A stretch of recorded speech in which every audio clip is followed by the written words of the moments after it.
Hello guys, welcome back to my channel. My name is Josh and welcome to another episode of Wednesday Watchlist. My voice might sound a little bit different in this week's episode just because I am a little bit under the weather. I'm recovering from a cold. But in this week's episode of Wednesday Watchlist, we're going to recap the latest episode of The White Lotus, and then I'm going to give my thoughts on it. And then I'm going to discuss a recent movie I watched, this movie being Luca Guadagnino's Queer, and I apologize if I mispronounced his name. And then we're also going to talk about a new show on Apple TV called The Studio that I have also been watching, and then that will be it for this week's episode of Wednesday Watchlist. Again, I apologize for how my voice sounds, and as always with my Wednesday Watchlist videos, there are going to be spoilers. Instead of saying light spoilers, I'm just going to put a big old spoiler warning. I'd hate to ruin something for you. Let's go ahead and dive right into The White Lotus Season 3, Episode 7. So at the beginning of this episode, we see Rick and his friend Frank over at Sritala's house, and they're trying to convince her to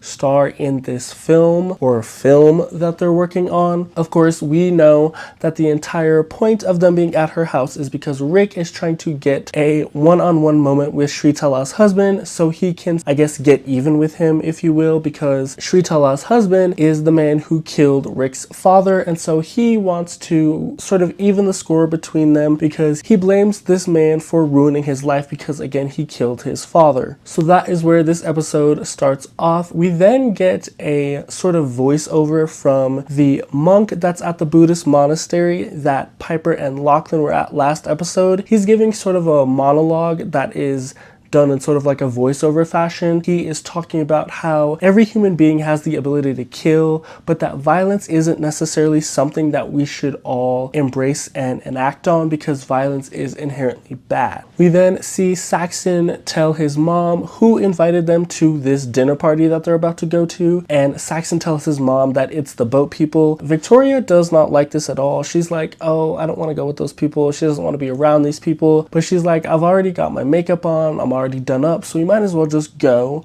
And so they head off to this party being Greg's party that they were invited to by Chloe in the last episode. After this, we switch over to Belinda and her son Zion, and she's talking with her son about how Greg has invited them both over to this party, but she doesn't want to go because she is still very suspicious of this man. She believes that he has something to do with his wife's disappearance, especially given the fact that he dropped off the face of the earth and he's hiding out in this giant mansion in Thailand. So she doesn't really want to go to this party, but her son Zion convinces her to go because he says that she should just hear him out and hear what he has to say. After this, we switch over to the three ladies and they are heading to dinner. Again, the three ladies are Lori, Jacqueline, and Kate. And throughout this whole interaction of them heading over to dinner and being seated at a table, Lori is acting completely different from how she's been acting all throughout the season. She's a lot more rowdy, a lot more rambunctious, and just a lot more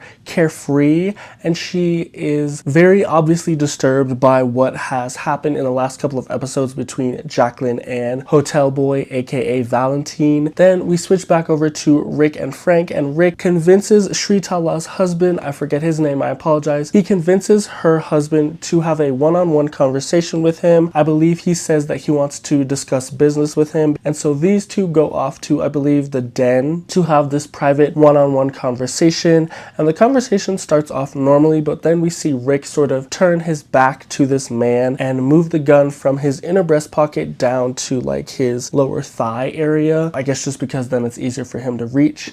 And then we cut away from them after he does this. Now, while the show has been giving us little clips into what everybody is up to in this episode, we've also gotten a lot of cutaways to a boxing match going on in the background, and when certain words get said or when certain things happen, we see one fighter hit the other or one fighter block the other. So I think what this is symbolizing is the inner tensions that are happening in all of these individual groups and with all of these individual people. We then move on to the party. The Ratliffs are the first to show up at the party, and Chloe greets them at the door, and the first question she asks is, where is Saxon's brother? And if you've seen the past episodes of the show, you'll know just how much of a absolute dig that is at Saxon, and his facial expression when she asks this says it all. He makes kind of like a sour face, like let's not discuss him right now. And he says, oh, he's off doing some Buddhist thing. And then Victoria is the first to head in, and she looks at Chloe and she tells her that it's a cult. After that, Saxon sees Chelsea sitting over at the lounge area, and he goes over to have a quick chat with Chelsea. He starts off the conversation by looking around the room and telling Chelsea how the only reason why these old guys have these hot girlfriends that are like half their age is because they're all rich. And then Chelsea looks up, looks around the room, and then looks at Saxon and says, that's gonna be you in 30 years. And then Saxon is like, why are you so mean to me? And Chelsea tells him it's because it's how he acts. Like, that's how he acts, and that's what she sees him becoming in 30 years, because he doesn't really have like a soul or anything. Like, he's all about business and money, and he doesn't really have anything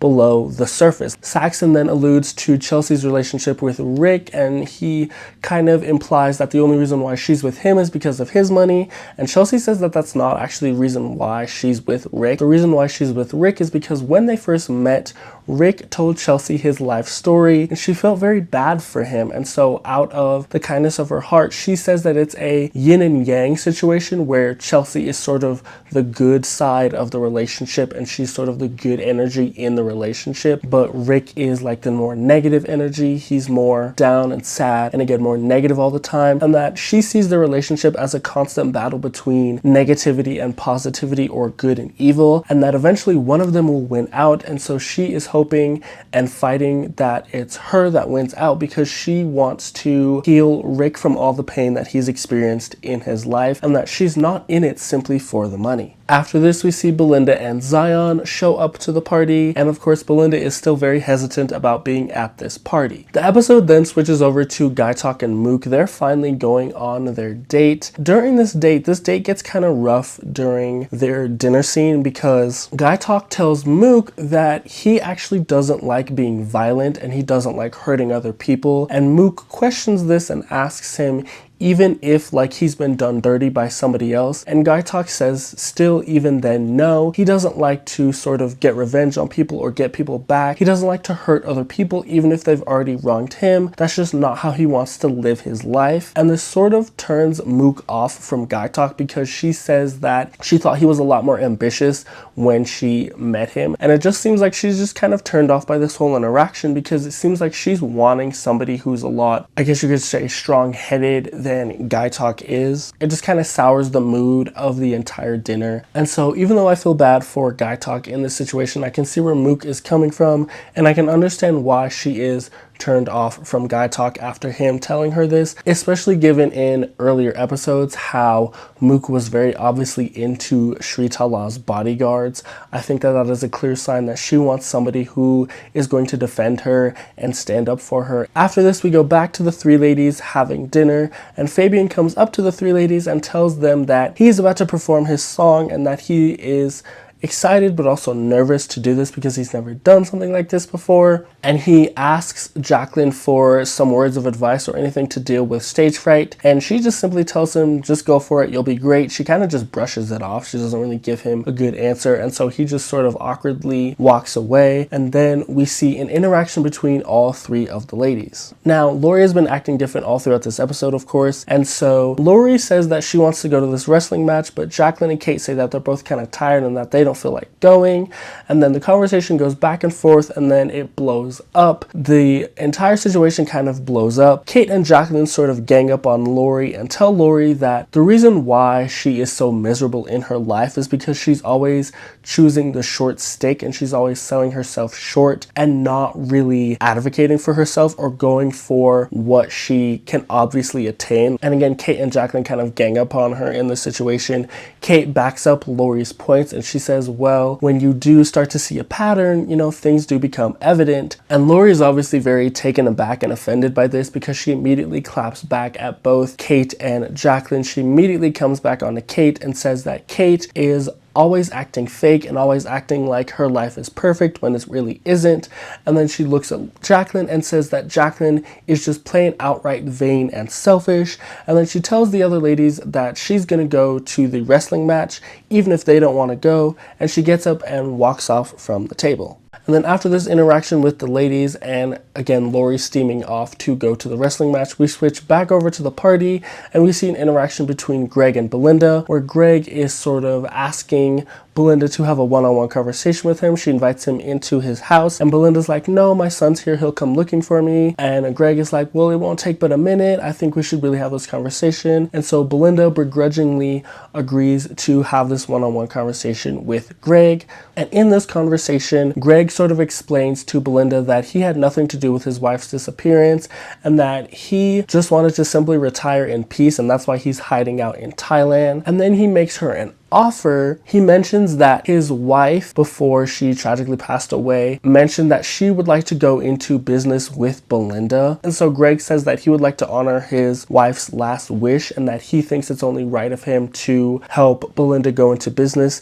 And he offers Belinda $100,000 to help get her business off the ground. But it comes with the caveat, that caveat being that Belinda has to like drop this whole suspicious of Greg thing and that she just simply has to like leave him alone and not try and dig up any more dirt on him. She seems like she's really shocked by this offer, but she says that she needs to sleep on it because she's not really sure if that's something she wants to do. And she leaves the house. She then goes down, grabs Zion and tells Zion that they should leave right now. And Zion's like, oh, but I want to stay. I haven't even gotten any food. But Belinda puts her foot down. She's like, no, we're leaving now. And the two storm off and leave the party. And of course, Greg sees them making their exit and he heads back off into his house. Now, during that whole interaction, Saxon has an interaction with his dad where he is catching on to the fact that his dad's been acting weird. He asks his dad, is something going on? Like, is there something I need to know? Is it something about work? Like, are we going to be okay? Like, what's going on? And his dad doesn't really want to tell him. He's hesitant. He's like, no, everything's fine. And Saxon tells his dad that without work and without this business, he doesn't really have anything. Like, he doesn't have any hobbies. He doesn't have any interests. He has put all of his eggs into his dad's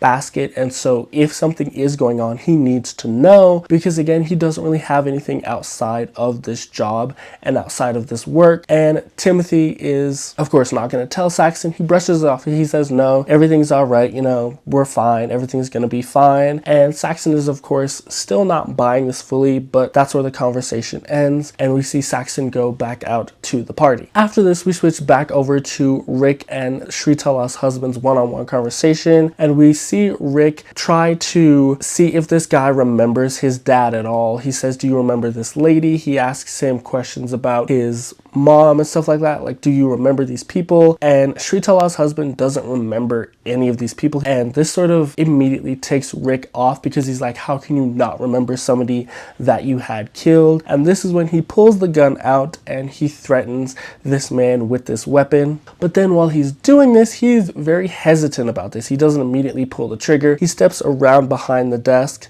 and he gets up close to him. Instead of shooting him, he's very hesitant towards this. Instead, he just sort of like steps forward him very aggressively, like as if he's going to hit him, but he doesn't even hit him. He just sort of like intimidates him. And then at the end of this, he instead just flips this man's chair up and then he storms out the room. We then see him go and grab his friend Frank from having his conversation with Sritala, and the two both immediately leave the house. And on the way out, Rick tells the security guards, or I guess like the patrol or whatever, that the old man has fallen, so they better go check on him. And then they storm off, get in a boat, and zoom off. And then after they get back onto the main, like, I guess, island of Thailand, Frank tells Rick that, you know, they should celebrate, they should have fun because, you know, Rick has finally gotten closure from everything that he's gone through in his life. And Rick questions Frank. He's like, wait a minute, I thought you were sober. And Frank is like, well, I'll just be sober tomorrow. Like, I can be sober when I go back up to the temple or whatever tomorrow, but tonight, like, let's go have fun, let's just go get wild. And Rick is like, sure, why not? After this, we cut away to Gaitak and Mook. They're both at this wrestling match along with Valentine and Lori, and Gaitak and Mook are watching this wrestling match.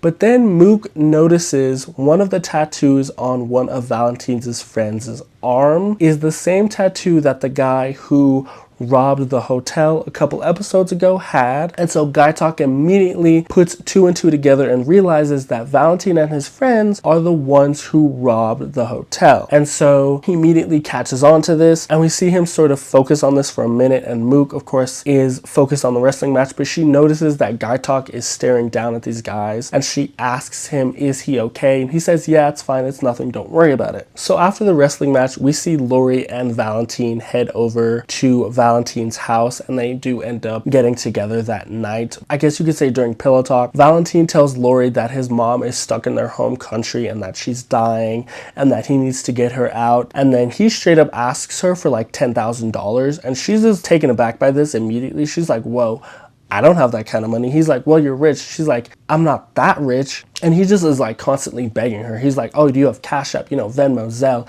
He's just like begging her to like give him money. But Valentine's girlfriend ends up coming home and banging on his door, and she's like, I know you've got a girl in there, like what's going on? Of course, Valentine tells Lori, go hide, you gotta leave now. And so we see Lori try and sneak out, but then she notices the jewels from the hotel are on this table. We see her sneak out the window, and then Valentine's girlfriend comes busting in the door, and she like is hitting at Lori, and then she drops down and runs off, and Valentine tells her, come back, we can work this out. After this, we finally cut away to Lachlan and Piper. These two are still staying at the Buddhist monastery. It was originally just going to be Piper staying overnight at this Buddhist monastery, and Lachlan decides that he might as well stay the night too. First, we see them eating dinner, and we see Lachlan very hesitant to eat dinner. It seems like he doesn't really like the food. Piper seems to be eating it just fine, but then she tells him, eat your food. And then he sort of like stuffs his face, and she's like, dude, come on, really? And then he's just like, what? And then we see him struggle to swallow the food, again implying that he doesn't really like the food or that the food isn't very good. After that, we see Lachlan in bed. He's reading a book, and we see Piper enter his room, and Piper thanks him for coming with her and spending the night with her here at this monastery.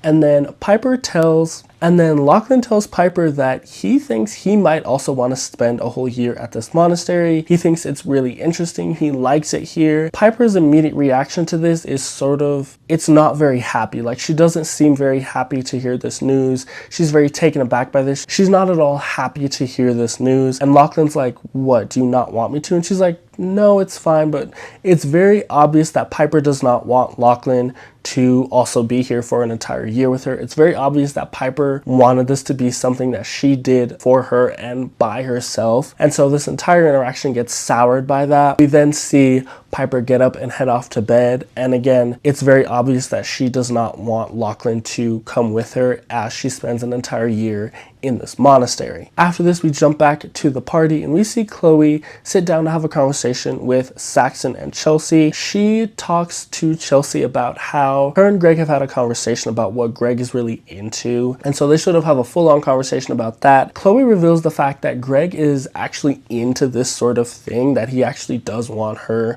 to sleep around with other people, but that he actually like wants to be there. He wants to watch this whole thing because it's like a turn on for him or something like that. Saxon, of course, hearing this, he's like, wait, what are you trying to get at here? And Chloe looks up at him, Chelsea looks at him, and she's like, well, he wants us to. And of course, Saxon is obviously distraught by this. He's like, no, I'm not doing that. Chelsea even looks at him. She's like, oh, why not? She sees the whole like aspect of this. She's like a very like kind, like I'll help anybody out kind of person. So like, even though this is something weird, Chelsea is of course like, I think you should do this because this would help Greg out, because it like ties into his childhood, because it's like some stuff to do with his parents and all that. It gets really weird. I can't say all this on YouTube, but Chelsea and Chloe both want Saxon to do this. Chelsea is encouraging Saxon to do this, and Saxon's like, no, I'm not doing this. This is weird. And he gets up and leaves the party. And then Chelsea says, I'm sorry about all that, and that she feels bad that Saxon isn't going to help out Chloe and Greg and help the relationship. But then Chelsea says that she also needs to go because she's worried about Rick, and she needs to figure out what's going on with Rick because she's worried about him. And so Chelsea then gets up and leaves the party. After this, we cut away to Belinda and her son Zion. They are back in the hotel room, and Belinda tells Zion what Greg just offered her, basically in exchange for her silence. And Zion says that she should take the money, and Belinda's like, no, I'm not going to take this money. And Zion's like, you should take it, it's a lot of money. But Belinda's like, no, I'm not going to do that, because it's essentially like, again, he's trying to buy her silence, and so she just doesn't want to do that. She doesn't think it's the right thing to do, and so she tells Zion, I'm not taking that money. After this, we cut away to Jacqueline and Kate. They are back in their room after dinner, and Kate tells Jacqueline that she does feel bad for Lori given everything that's happened in the past couple of episodes, and Jacqueline's just like, I don't, because it's Lori's own fault. And Kate's just like, I don't know if I agree with that. And Jacqueline tells Kate, well, then I guess I'm always the bad guy. And then Jacqueline gets up, says goodnight to Kate, and she goes off to bed. After this, we cut away to Saxon and Chelsea. Saxon and Chelsea are walking together as they leave the party, and Saxon asks Chelsea to help him change because he says that she doesn't know everything about him, she doesn't really know him, and that he can change, but that he also does want her help to change. And so we see these two head off. They go back to Chelsea's room, and they sort of have like a little meditation moment together. Chelsea tells Saxon that meditating is very important and that it's something that she does every day. And it's a very heartfelt and heartwarming moment until Saxon ruins it by trying to get with Chelsea. He tries to hold her hand, and then she opens her eyes and she's like freaked out by this, and she's like, okay, I think it's time for you to go now. And Saxon is obviously like, what, why? And Chelsea is obviously uncomfortable by what just happened, and she tells Saxon that it takes more than one night for them to essentially like become different people. Like, it's gonna take more than one night for you to change and become a better person. And she just grabs a bunch of books that she's read, hands them to Saxon, and sends him off. And then after this, we cut away to Timothy Ratliff. Timothy and Victoria are back in the hotel room. Timothy has another one of his hallucinations where he basically takes out his whole family. We then see him wake up, get up from the bed, and then head over to where he last put the weapon, and he tries to find the weapon. He tries to get the weapon, but it's not there. He can't find the weapon, and so he's just sort of like, oh crap, what do I do now? And that is where the episode ends. So I have a couple thoughts on this episode. We're going to start off with the Ratliffs. I think it's absolutely crazy that Timothy has been having these hallucinations about taking out his whole family, and then he has another one tonight, and then he actually gets up out of the bed and tries to go find the weapon. I'm like, that's absolutely sinister. Like, are you serious? You'd rather take out your whole family rather than face the consequences for what you've done? Like, I just think that's absolutely insane. I also think it's weird that Lachlan all of a sudden wants to hang out with his sister, because throughout this season, we've seen Lachlan hang out with his brother more than Piper. We've seen Lachlan be more open to Saxon's jokes, his comments, and stuff like that. And so the switch up to him all of a sudden wanting to hang out and spend time with Piper, I think is a little bit weird. Now moving on to the three ladies, Jacqueline, Lori, and Kate. I think the dinner scene was absolutely insane, but I'm glad that Lori gave Jacqueline and Kate a piece of her mind, because these two have been really like just rude to her. They've talked bad about her several times behind their back, and so have Lori and Jacqueline about Kate, and so have Lori and Kate about Jacqueline. Like, they've all talked about each other, but I can understand why Lori is upset again about the whole thing with Valentine. And so I'm really glad to see Lori sort of clap back at these two ladies and sort of give them a piece of her mind. And then more about Lori, I think Lori did grab the jewels after she and Valentine spent the night together. I just have a feeling like the way she looked at them, I think she put two and two together, and I have a feeling she snuck them in her bag. I know Valentine and his girlfriend didn't like have a reaction after she snuck out that was like, oh my god, bring back that stuff. But I just have a feeling that she probably did grab the jewels from Valentine's house. And I think this might be what incites the shooting at the hotel. Like, that's just the feeling that I got from this. Just the way she eyeballed the jewels, I just have a feeling that she grabbed them because she knows they're from the hotel and she's taking them back.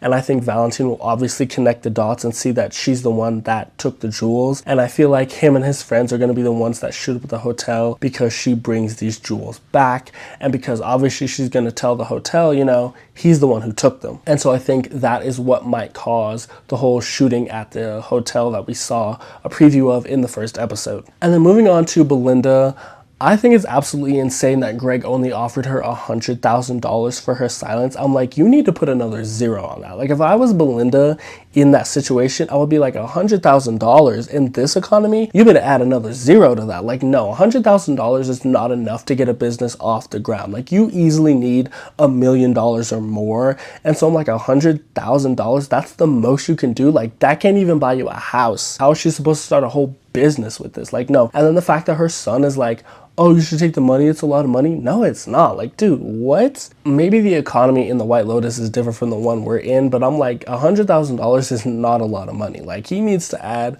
1 or 2 more zeros onto that in order for Belinda to like actually be silent. Like, no, like, that's not hush money. Like, $100,000 is not enough. And then moving on to Rick and Chelsea, I think it's absolutely insane that Rick and his friend Frank went over to Shritala's house because Rick wanted to low-key take out this dude because he's the one who supposedly took out his father. I think that's absolutely insane. I'm like, dude, that's not going to fix your problems. Like, that's not going to bring him back. And then after that, the fact that these two go off and have a wild night where they're partying and stuff like that, I think it's insane. Especially because Frank a couple episodes ago was telling Rick that he's sober. So I'm like, wait a minute, what happened to you being sober? And even Rick asks him that question. He's like, wait, I thought you were sober. And Frank is like, that's for tomorrow. And I'm like, dude, so you're not actually sober. Like, bro, I just think that that's crazy. I hope Rick doesn't cheat on Chelsea because Chelsea, again, genuinely does care for him.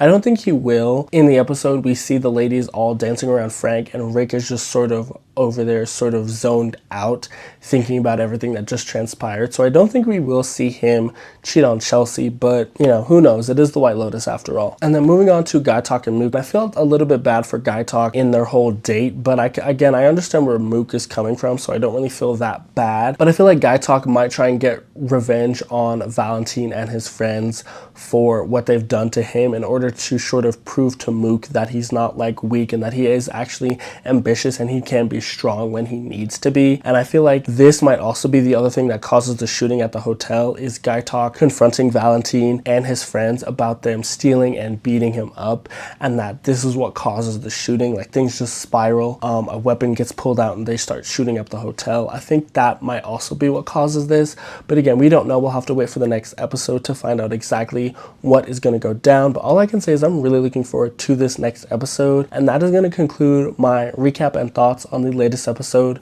of The White Lotus. Now we're going to move on to me discussing a recent film that I've watched. This film being Luca Guadagnino, and I apologize if I'm mispronouncing his name, but Luca's film Queer. This film stars Daniel Craig, who plays a character by the name of Lee, and it also stars Drew Starkey, who's famous from Outer Banks. He plays a character called Eugene. Lee and Eugene sort of hit it off slowly, like they sort of hit it off. Lee notices Eugene at a bar one night, and then the two just sort of connect, and they start getting together a couple of times. They get together, they hook up. With this film, I thought like the first 2/3 of this film, I didn't really like. I felt Lee was very annoying in this. Like, I didn't like his character at all. I thought Eugene was just way too mysterious, and he just seemed like your stereotypical like DL guy that you would meet on the street. Like, that's what he seemed like to me. Like, he seemed like the stereotypical like DL dude. And again, I just really didn't like the first 2/3 of this film. When we got to like the final third of the film is when it like really piqued my interest, because there's a lot of similarities between the last third of this film and other films like